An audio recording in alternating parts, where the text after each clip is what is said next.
कभी एक पतला सा शिकारी पक्षी एक छिपकली को कांटों पर टांग देता है।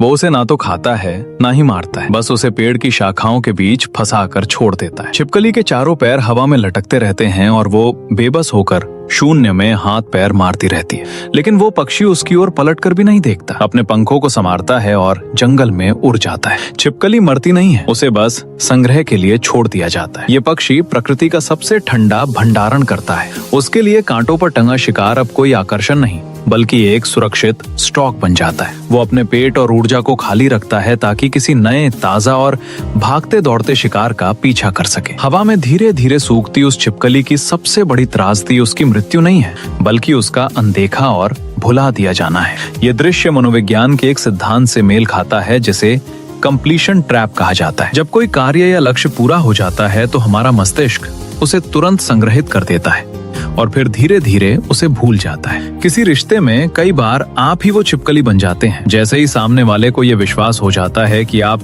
कहीं नहीं जाने वाले, उसी क्षण आप उसके लिए शिकार से स्टॉक बन जाते हैं। एक बार जब उसे यकीन हो जाता है कि आप उसके नियंत्रण से बाहर नहीं जा सकते, तो उसका शिकार करने वाला स्विच बंद हो जाता है। जरा सोचिए, पहले जब आप उसके संदेश का जवाब नहीं देते थे तो वो हजारों संभावनाएं सोचता था, क्योंकि वो आपको पाने की कोशिश कर रहा था। लेकिन आज जब आप रोते हुए रिश्ता खत्म करने की बात करते हैं तो वो सिर्फ एक ओके लिखकर जवाब देता है, क्योंकि उसे पता है कि आप कहीं नहीं जा रहे। ये ठंडा व्यवहार हमेशा कोल्ड बिहेवियर नहीं होता, बल्कि ये उस अत्यधिक सुरक्षा का परिणाम होता है जो आपने उसे दी है। आपका समझदार और हमेशा साथ रहने वाला स्वभाव ही वो कांटा बन जाता है जो आपको उसी जगह पर टांग देता है। इसलिए उस सूखी छिपकली मत बनिए, खुद ही उस कांटे को निकाल दीजिए। मानव स्वभाव अजीब है, वो हमेशा उसी चीज के पीछे भागता है जिसे वो पूरी तरह से पा नहीं सकता। अपनी भावनाओं को समेटिए, अपने जीवन को नए अनुभवों से भरिए। किसी का स्टॉक मत बनिए,